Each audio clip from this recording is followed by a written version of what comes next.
Fellas, we got to start the show. We got to start the show with the Tom Brady roast. The Brady roast. What? Wow. I mean, it was like a perfectly concocted sports pop culture fever dream. Like, what am I watching? How is this really happening?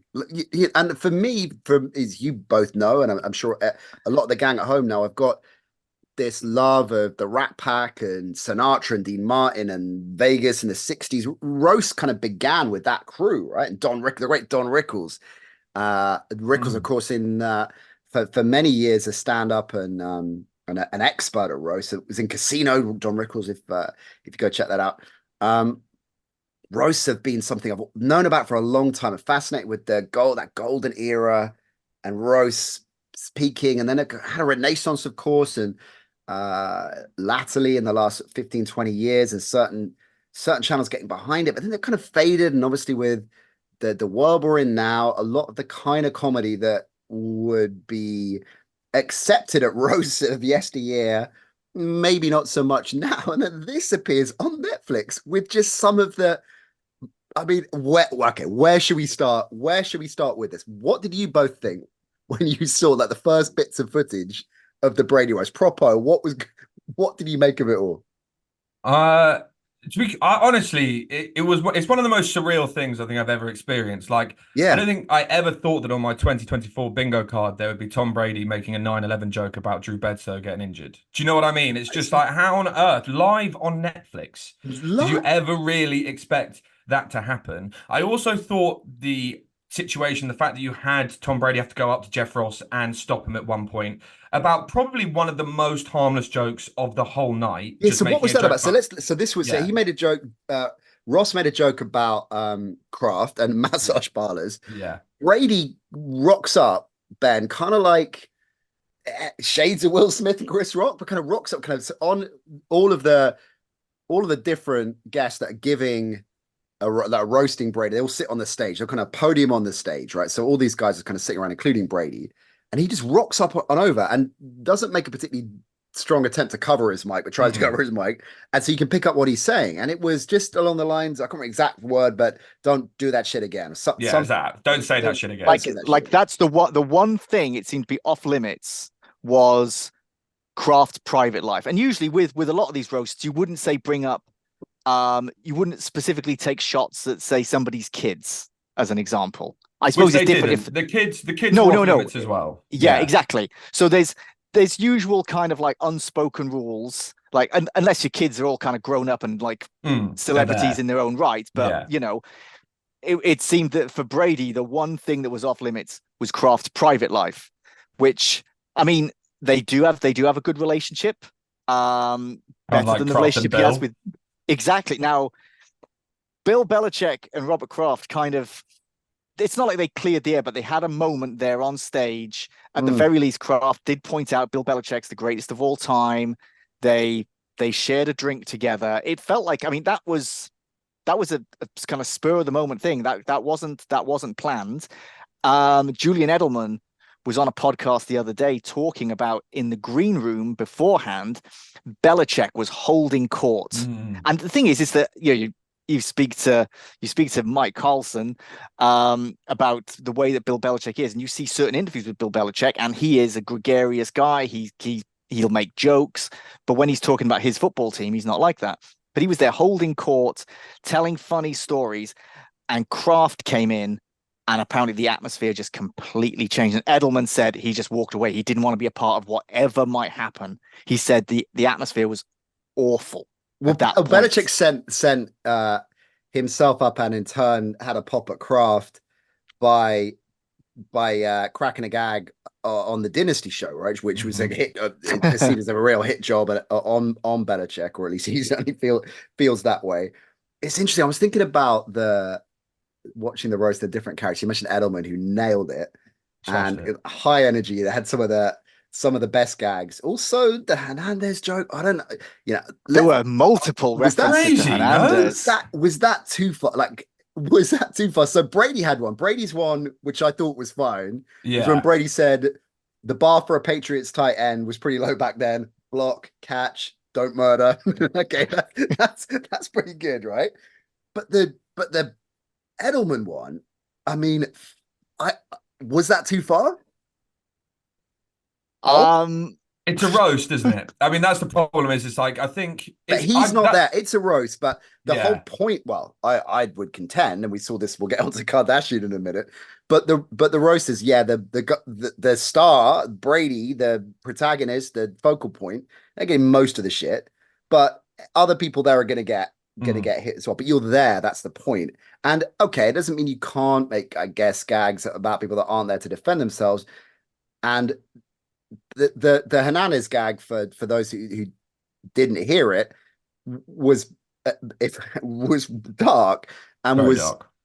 effectively attacking, making a gag about his suicide, right? So I don't know if I'm being inconsistent to say I was fine to joke about him if you talk about him as a murderer, but it felt like that was really on the line Mm. in a night, in the context of a night where they're making gags about repeatedly about Giselle and the jiu-jitsu Well, yeah, team. that's the thing, isn't it? The Yeah. the Kardashian gag that Brady made on that may have been that was that out of all the gags, I think Tom Brady had the two that for me had the sharpest intake of breath. mm, The 9/11 joke, and let mm, that sink in.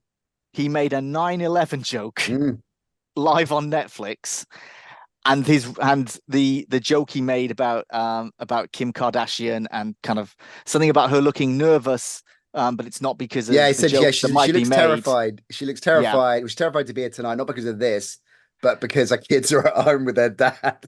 But I think I she looked like she loved it. Did you I not? did she I no, I don't. I I think would she loved it. I well, probably Kardashian, it's great. But she got booed, right? So she came on stage to do her bit and she was Yeah. booed, and that seemed to throw her a little bit. should And say if you're watching this now on Netflix, if you didn't see it live, she was mm, booed. They've edited out the boos, you do not hear the have they? boos. Mm. Yes, the boos are gone. Boos are gone. Wow. They're gone. Interesting. Yeah. I'm quite surprised. Well, am I surprised at that? She wouldn't have had editorial control. Her agents obviously had powerful people and kicked off about that. That's Do you really know what's interesting. going to the point about what was off limits and the fact that we had the Aaron Yeah. Hernandez jokes? And I do think somewhat.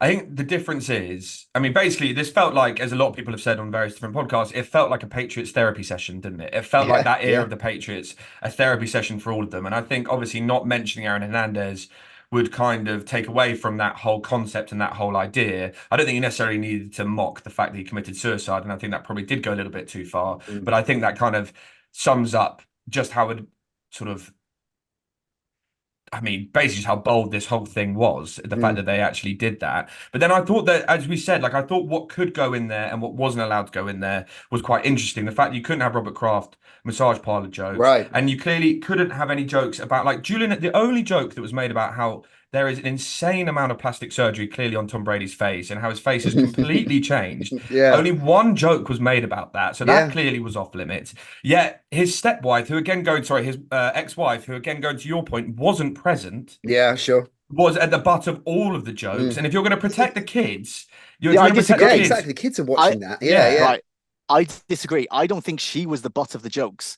I think Brady was the Brady butt of was. those jokes. Yeah. But But she That obviously like she was taking. I mean, there was a lot of jokes that implied she slept around, yeah. which is not And something that Steve you want. Shepard certainly had an affair with, Yeah, or as but Cart said, her Brady was karate being instructor. yeah, but But Brady was being blamed for that. Like, you know, yeah. you forced her into this. So I don't think it was meant to be like a reflection on her character. It was this is what it must be like being married to Tom Brady.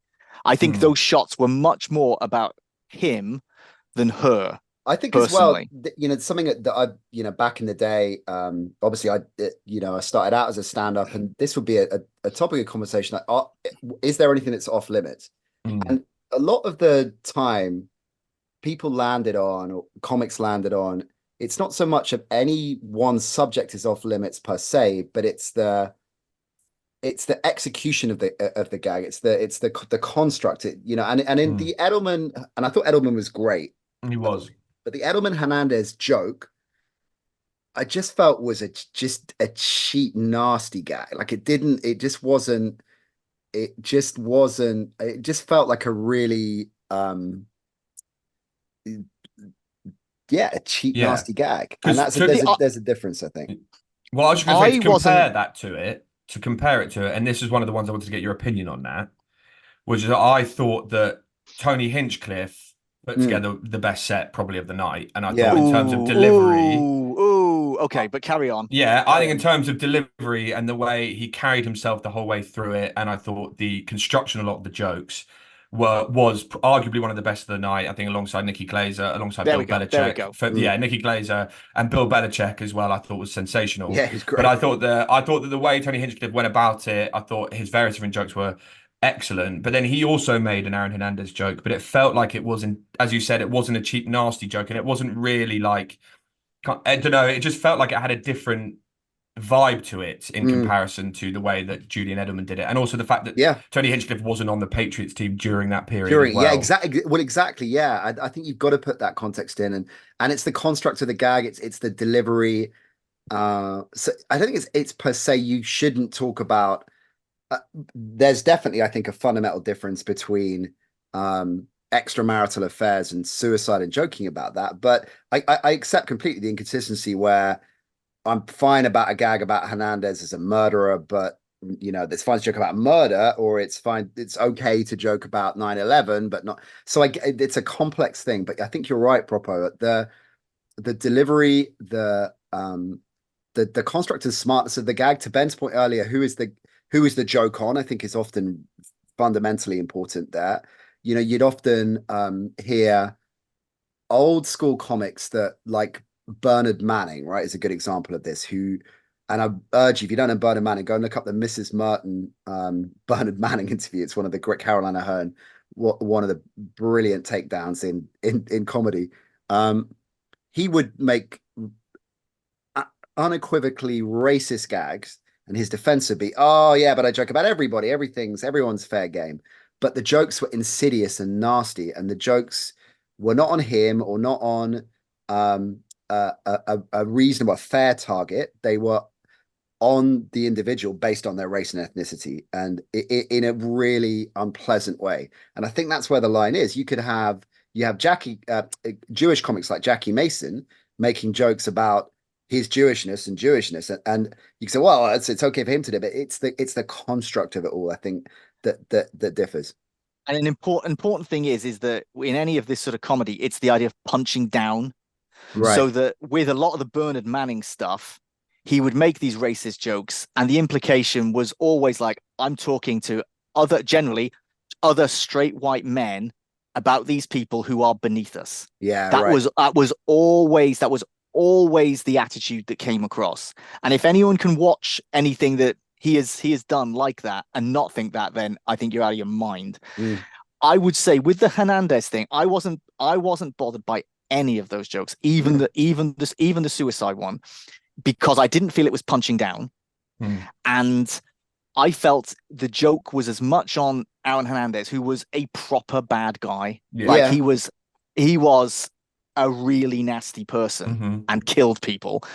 But it felt like it was partly a joke on the Patriots. That Yeah. how on earth did this organization doing things the right way end up with a literal murderer Mm, in the team? yeah. So Yeah. to me, that's what it felt like. And if you're skewering the Patriots organization, it's not punching down. Editorially, So it needs to be in Hmm. the mix if you're going to be consistent. Fair enough. You mentioned Nikki Glazer. Yeah. unreal, Great. unreal. Brilliant. My favorite line there was when she said to Brady, "The only thing dumber than you saying yes to this roast was when you said, 'Hey, babe, you should try jujitsu.'" So one of the great jujitsu gags that were just laying in The Oh, there. Gronk my, line was great as well. the Gronk, yeah, Yeah. her line about Gronk. Yeah, you should do it, Ollie. You are our Gronk. Yeah. I Well, was I was gonna mention the Gronk thing because I mean, so that line specifically was the Tom, I don't know how on earth you managed to lose 30 million on crypto. They even went to Gronk and even he said me no, that's not real money. I mean, Gronk Even just you genuinely. saying it's making me laugh. Even just your Yeah. version of it is making me laugh.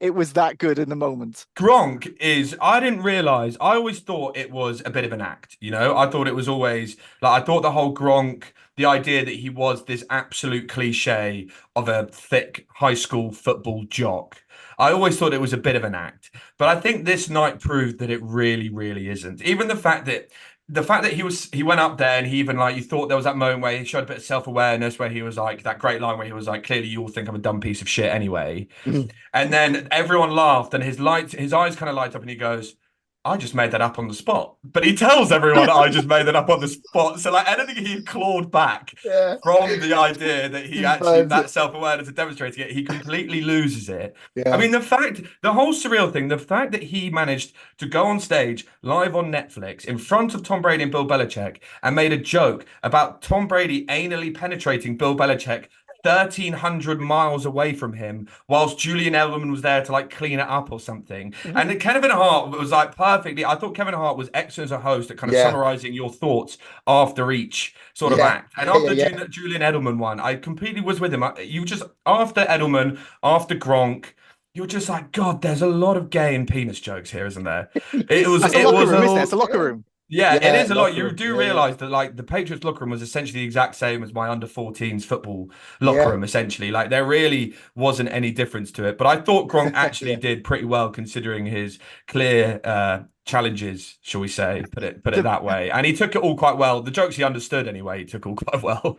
the bit where he Yeah. seemed to like kind of lose his place with the Oh, amazing. with the auto cue, and Kevin Hart.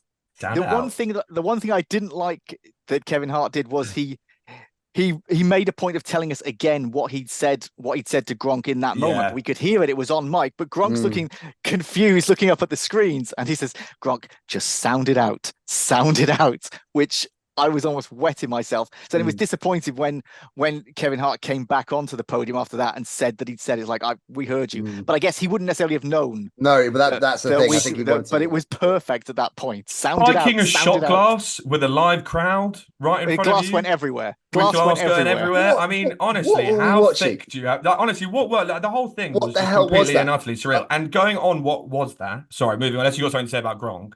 No. Go for it. The epitome of what was that for me for the whole night. Two losers from this event for me, I'd Mm. say. Ben Affleck. What the hell were you talking about for the majority of it? Because he wasn't talking about Tom Yeah. Brady. He was Do you moaning know what I about the mean? internet. Yeah, he was talking about the internet. And then Dana White. I mean, that Oh. opening line, do you know God, what I Dana mean? White. It's just like, I was just like, please, just thank God they only gave him a minute. But Yeah. Ben That was Affleck, I thought was 59 seconds too bizarre. long. Yeah, it was 59 seconds too They had long. some good hits on Dana White. That was funny. But Watching you mentioned Belichick, and his delivery was great. He's always had that kind of deadpan vibe. And I was thinking, just projecting it onto the NC show, Propo obviously is Gronk. Carlson is Belichick. I think Ben, you were the Edelman in the this is Edelman right, guy was waiting for this. and I'm obviously Kim Kardashian. Who's had more plastic surgery, Nat, Kim Kardashian, or Tom Brady? That's close. Right, you think? I Define plastic surgery. I want to talk about Drew Bledsoe. Okay. Because Drew Bledsoe and Tom Brady have a great relationship. Tom Brady has spoken so highly of the relationship that they had at the start of his career, where Drew, when Brady was a rookie, the help that Bledsoe gave him, and the encouragement he gave him when he had to step in multiple times in the season that turned him into a hero. Let's not forget, the Patriots may still have won that Super Bowl with a healthy Drew Bledsoe, and history might have been very different. Yeah.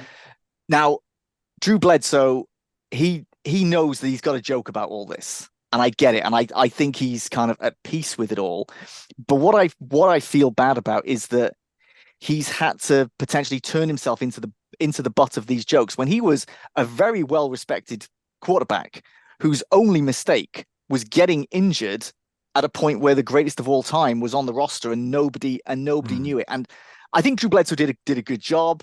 He had some good shots at Brady in reference to like the things that he's got, such as like a marriage. And I just feel a little bit, because he did take some shots, and they were all kind of the obvious sorts of things, like, Brady won you your ring and this sort of thing. But I do hope that Bledsoe doesn't kind of go home at the end of that and think, all I'm ever going to be known for is being replaced by Tom Brady when I was a really good quarterback and I was a number one pick overall, and I led this team from being the worst team in the NFL. That's why they had the number one overall pick, to turning them into a good team. He took them to a Super Bowl years before Brady ever got there. Yeah. So just, if you don't know Bledsoe, just have a bit more respect from him. If your main thought is, he's just that guy who got replaced. It's a fair point, and we see that so much, don't we? Scott Norwood always be remembered for that kick, but was a hell of a kicker and a great team, and anyway. How do we feel about some of the other players, right? Because Randy Moss was appalling. I thought. My question, particularly to Nat, outside of the comedians, what percentage of jokes do you think were written by the people who were saying them? Oh, I would say 10%.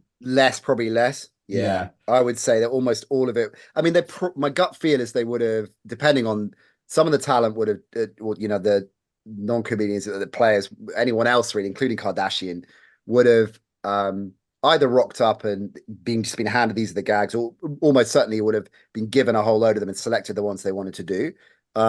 Some might have consulted. So they, for example, Edelman might have worked with writers and they said, okay, what do you want to get into? What kind of stuff do you want to do? And I sense, because Edelman is quite a vivacious character and a good, a talented guy, a talented broadcaster and presenter, he's a talent that I get the feel he'd want to be involved with it. But I mean, army of writers, but that's not true. No. That's not different to, if you've got the Oscars, if you're Kimmel and you're doing the Oscars, you got a team of writers that in that case, Kimmel's very much in that circle, in that room, as opposed to just being handed them. So I think Kardashian and people like that would have just been given sign off on which ones they wanted to do.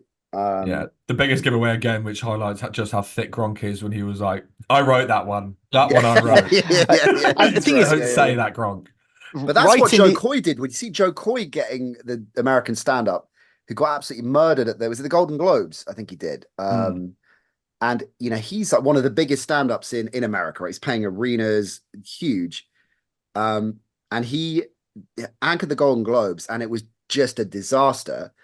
And he was dying on his ass. And he made that gag, which a lot of people in the business didn't like, where he went, oh, he got a laugh with one joke. He's like, oh, I wrote that one. In other words, all this other material that you don't like, it's not me, I didn't write it. Because you're and look, I think he's a really talented stand-up, but you have good gigs and bad gigs. And he was having a bad gig.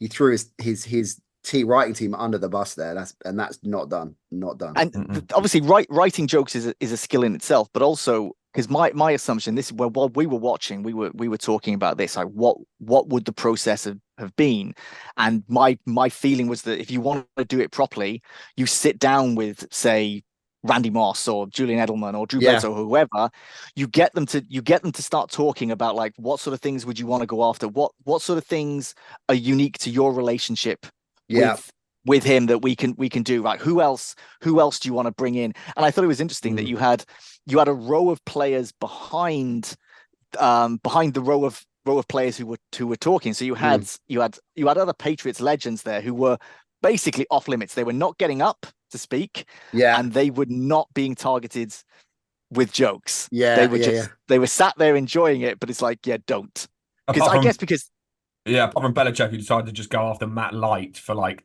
5 minutes completely unnecessarily, which was amazing. That's true.